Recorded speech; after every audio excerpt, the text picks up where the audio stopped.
Bismillahirrahmanirrahim. Assalamualaikum warahmatullahi wabarakatuh. Bismillah. Alhamdulillah. Alhamdulillahilladzi nahmaduhu wa nasta'inuhu wa nastaghfiruh. Wa na'udzu billahi min syururi anfusina wa min sayyiati a'malina. May yahdihillahu fala mudhillalah wa may yudlilhu fala hadiyalah. Asyhadu an la ilaha illallah wahdahu la syarikalah wa asyhadu anna Muhammadan abduhu wa rasuluh la nabiyya ba'dah. Allahumma fasalli wa sallim wa barik ala sayyidina Muhammadin wa ala alihi wa ashabihi ajma'in, amma ba'd. Faya ibadallah, usikum wa iyaya bitaqwallah faqad fazal muttaqun. Qala Allah ta'ala fi kitabihil karim wa huwa asdaqul qailin. A'udzu billahi minasyaitonir rajim. Bismillahirrahmanirrahim. Wa innaka la'ala khuluqin 'adzim. Shadaqallahul 'adzim. Ma'asyiral hadirin sidang Jumat rahimakumullah, yang insyaallah kita berharap Allah selalu saja berpihak kepada kita dengan selalu menaungi kita dengan rahmat dan maghfirah-Nya. Puji dan syukur kepada Allah Subhanahu wa taala atas nikmat yang teranugerahkan kepada kita yang tidak akan pernah sanggup kita menghitungnya, tidak pernah pula kita sanggup untuk mengembalikannya. Salah satu nikmat terbesar adalah mudahnya melangkahkan kaki dari kediaman kita masing-masing menuju masjid ini melaksanakan sholat Jumat berjamaah. Berharap apa yang kita lakukan ini bagian dari mensyukuri nikmat Allah, kemudian Allah ridho dan pada akhirnya menambah terus nikmat kepada kita semua. Amin ya rabbal alamin. Salawat dan salam yang senantiasa kita akan selalu baca membasahi lisan kita sepanjang hayat sampai dengan detik akhir nanti kita wafat. Kita berharap salawat-salawat tersebut adalah salawat-salawat yang mencerminkan kecintaan kita kepada baginda Nabi. Bahkan hari libur dibuatkan secara nasional di Indonesia dalam rangka memperingati manusia yang paling agung diakui oleh seluruh manusia tanpa terkecuali. Hanya segelintir orang yang menganggapnya tidak baik, tapi rata-rata orang mengagungkan Nabi Muhammad meskipun dia tidak beriman kepada Nabi. Kita berharap salawat hari ini merupakan salawat-salawat yang terindah dan terbaik untuk baginda Nabi, yang akan dijadikan pula kendaraan yang akan kita gunakan bertemu dengan beliau dan meraih syafaat yang pernah dijanjikannya. Amin ya rabbal alamin. Ma'asyiral hadirin sedang Jumat yang dimuliakan oleh Allah Subhanahu wa taala, mafhum sudah rasanya kalau bulan Maulid tiba, Rabiul Awal bulannya, maka di Indonesia ini dilaksanakanlah atau diperingatilah Maulid baginda Nabi. Sampai tadi saya bilang Maulidnya beliau di Indonesia ini sampai dibuatkan kalender bertanggal merah, kita libur untuk memperingati keagungan beliau itu. Maka wajar ketika Maulid itu disampaikan pun pasti ceritanya, kalau memang lurus dan benar bercerita tentang Maulid Nabi, maka yang diceritakan adalah berusaha meneladani Nabi dengan keagungan-keagungan yang ada pada diri Nabi Shallallahu Alaihi Wasallam. Ma'asyiral hadirin sidang Jumat yang dimuliakan oleh Allah Subhanahu Wa Taala, kalau sudah bicara tentang keagungan, khususnya keagungan para nabi, bukan Nabi Muhammad saja yang punya keagungan. Semua punya keagungan-keagungan yang berbeda-beda, dan seringkali keagungan itu diidentikan dengan Allah memberikan mukjizat kepada para nabi sebagai utusan Allah Subhanahu wa taala. Maka banyak yang memahami mukjizat itu keagungan-keagungan para nabi. Kalau kita sepakat salah satu keagungan para nabi adalah mukjizat yang ditawarkannya, maka masyarakat hadirin sedang Jumat yang dimuliakan oleh Allah Subhanahu wa taala, mukjizat sebagai keagungan ini kan berasal dari kata ajaza.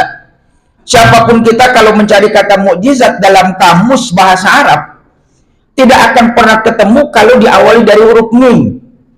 Kalau kita mencari kamus, katakan mungkin bahasa Inggris diawali dengan S, carilah di katalog S-nya, maka kita akan ketemu kalimat tersebut. Tapi tidak dengan bahasa Arab.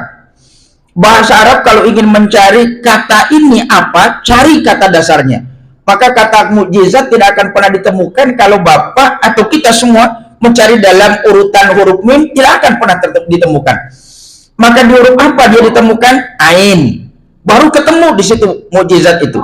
Karena mukjizat itu secara bahasa berawal dari kata ajaza, hurufnya ain, mim, dan zai. Dibacalah ajaza. Maka kata ajaza ini kalau digunakan berarti melemahkan orang lain, atau kata ajaza itu sendiri adalah lemah.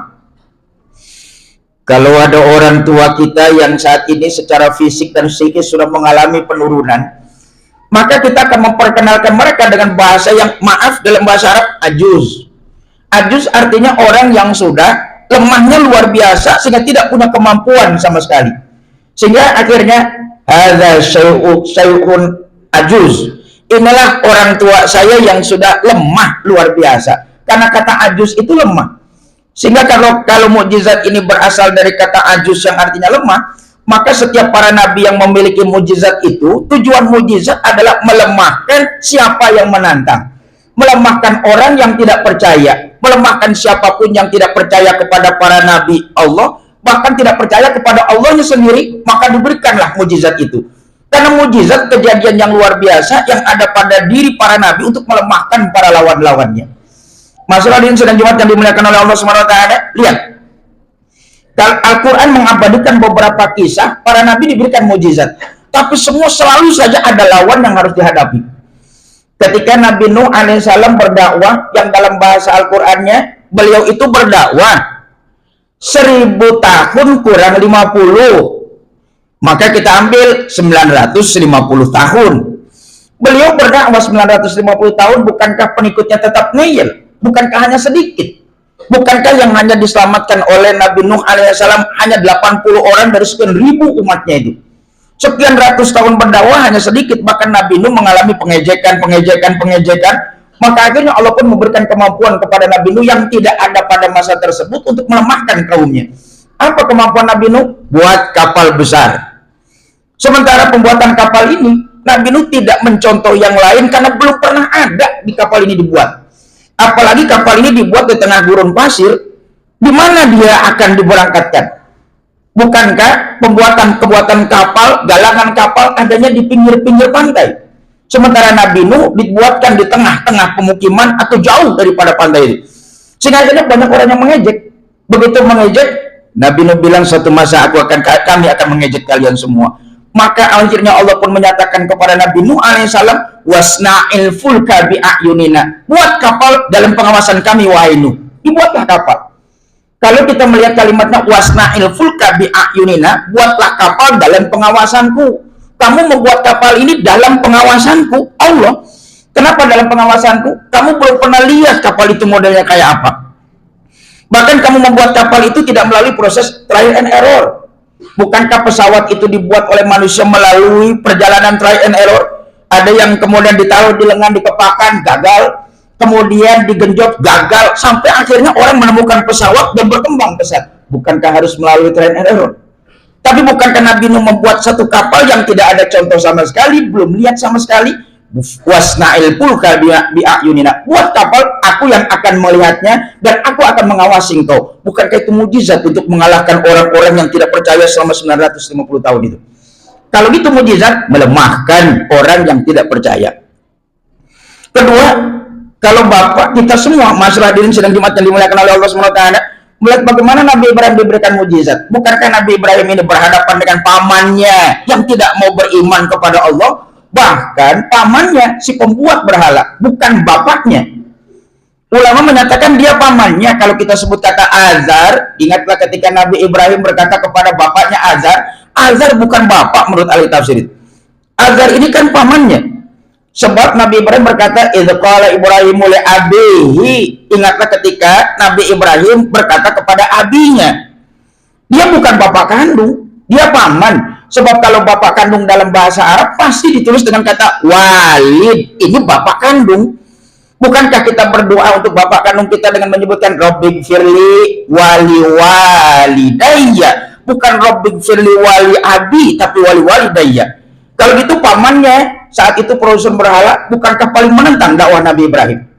Ditambah lagi penguasa yang disebut Namrud luar biasa menentang Nabi Ibrahim.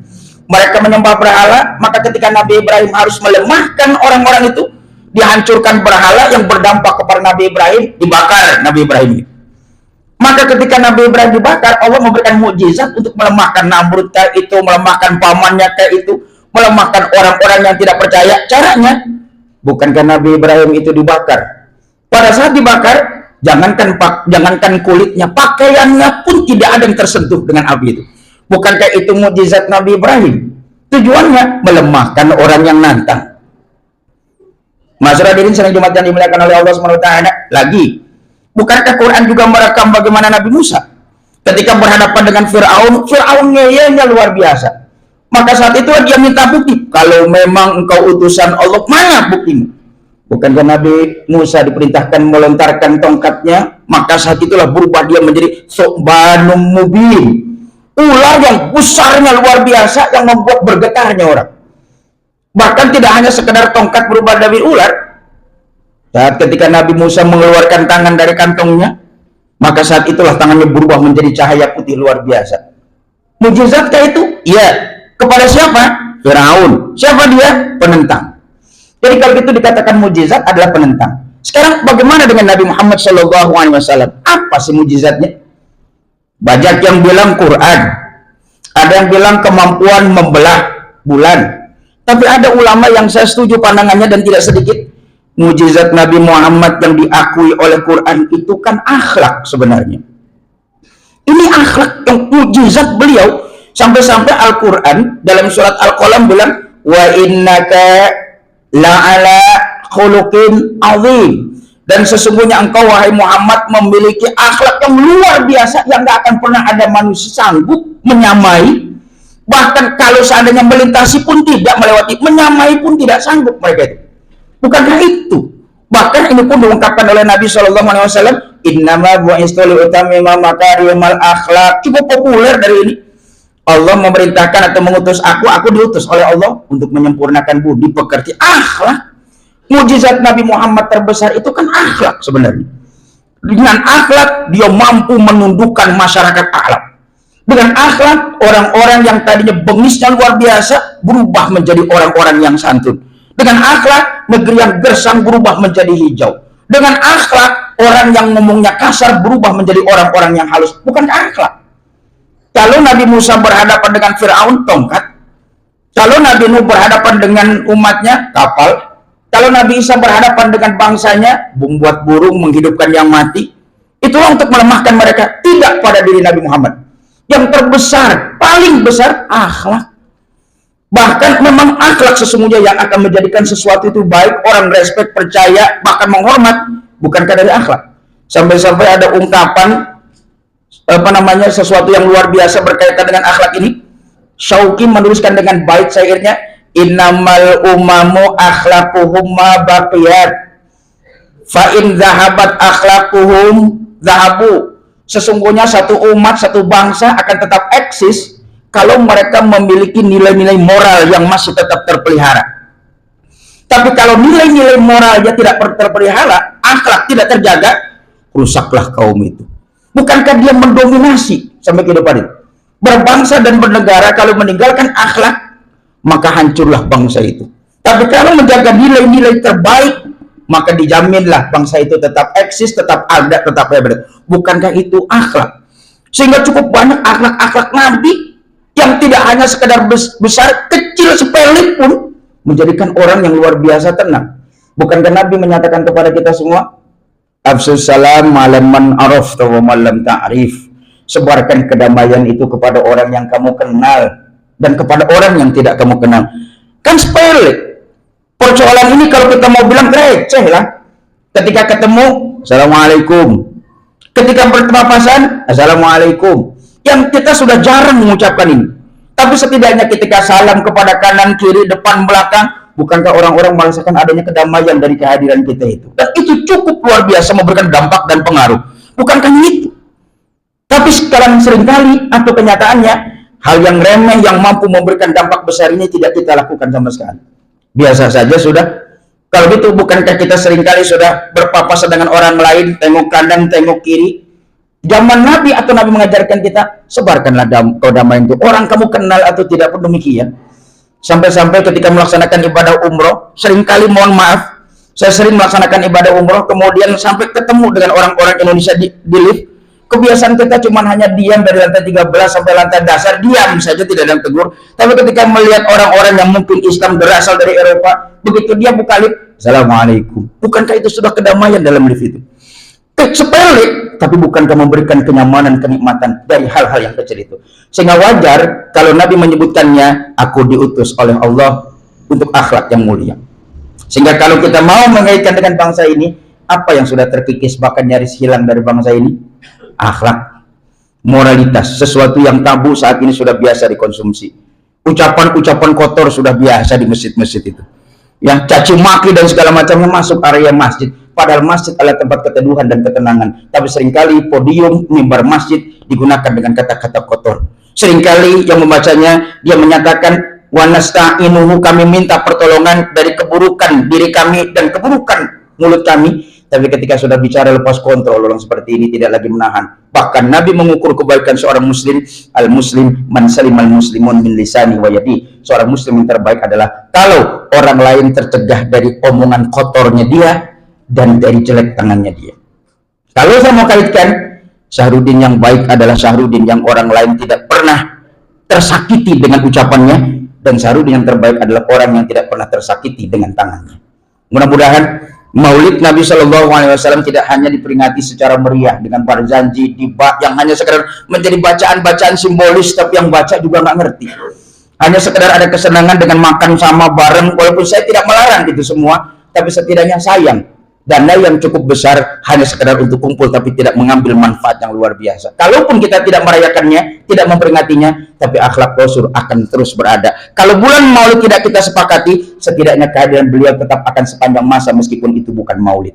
Mudah-mudahan khutbah Jumat kita ini, bahkan kehadiran kita di bulan Maulid, bahkan di hari Jumat tanggal 12, senang rasanya dengan Maulid Nabi, kiranya bagian dari mencintai baginda Rasul, kemudian kita pun disapa oleh beliau di akhirat kelak nanti. Bahkan lebih dari itu, kita adalah orang-orang yang mendapatkan syafaat yang beliau janjikan.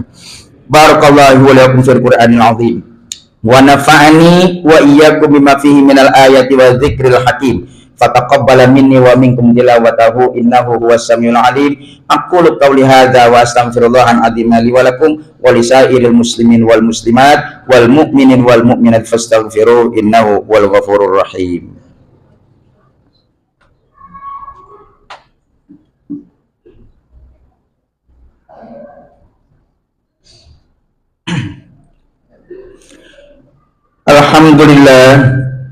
Alhamdulillahilladzi amarna bil ittihad wal i'tisam bihablillahil matin. Asyhadu an la ilaha illallah wahdahu la syarika lah, iyyahu na'budu wa iyyahu nasta'in, wa asyhadu anna sayyidana Muhammadan abduhu wa rasuluhu mab'utsu rahmatan lil alamin. Allahumma fasholli wa sallim wa barik ala sayyidina Muhammadin sayyidil mursalin wa ala alihi wa ashabihi wa qarabati wa azwajihi wa dzurriyyatihi ajma'in. Wa radallahu ala al-batil khulafa'ir rasyidin sayyidina Abi Bakar wa Umar wa Utsman wa Ali wa ala baqiyati sahabati wa tabi'in wa tabi'in wa man tabi'ahum bi ihsanin ila yaumiddin wa alaina ma'hum bi rahmatika ya arhamar rahimin. Allahumma ighfir lil mu'minin wal mu'minat wal muslimin wal muslimat al ahya'i minhum wal amwat innaka sami'un qaribun mujibud da'wat ya qadiyal hajat wa ya kafiyal muhimmat bi rahmatika ya arhamar rahimin. Rabbana iftah bainana wa baina qaumina bil haqqi wa anta khairul fatihin. Rabbana atina fid dunya hasanah wa fil akhirati hasanah wa qina adzabannar. Ibadallah, innallaha ya'muru bil 'adli wal ihsani wa ita'i dzil qurba wa yanha 'anil fahsya'i wal munkari wal baghi ya'idukum la'allakum tadhakkarun. Fadhkurullaha al-'azim yadhkurkum washkuru 'ala ni'amihi yazidkum wa da'u yastajib lakum wa la dzikrullahi akbar.